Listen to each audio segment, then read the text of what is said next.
Rachit Garg has sent in the next query. He has just started his career and wants to start investing about 25,000 rupees per month.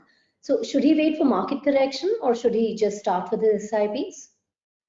No, I don't think he should wait for a market correction, but instead he should go right ahead with his SIP investment. That's because markets by their very nature are unpredictable, and SIP as an investment strategy is precisely meant to set you free from taking a call on the markets. Now, if you reflect back on the way markets behaved in the last 1 year, then nobody anticipated the markets to fall with that kind of ferocity in the month of March last year.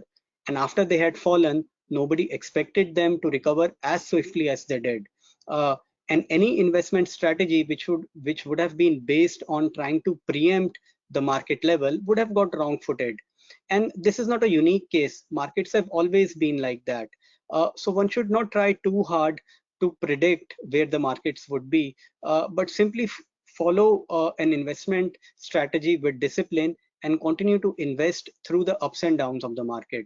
Now, if the markets do correct sharply from here on, it will only work towards your advantage because you would end up accumulating the units of your mutual fund at lower levels.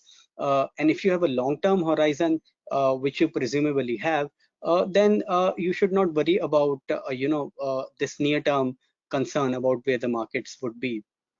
The only way in which you can do harm to your investing is if you get too unnerved by the market fall and stop your SIP abruptly, or worse still, if you end up redeeming at a loss or to never come back to the market.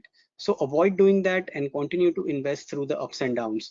But if the possibility of the market fall worries you too much, then I would suggest that go for aggressive hybrid funds which have some allocation to fixed income, and that cushions the downside a little bit. So go for aggressive hybrid funds, but continue to invest with discipline.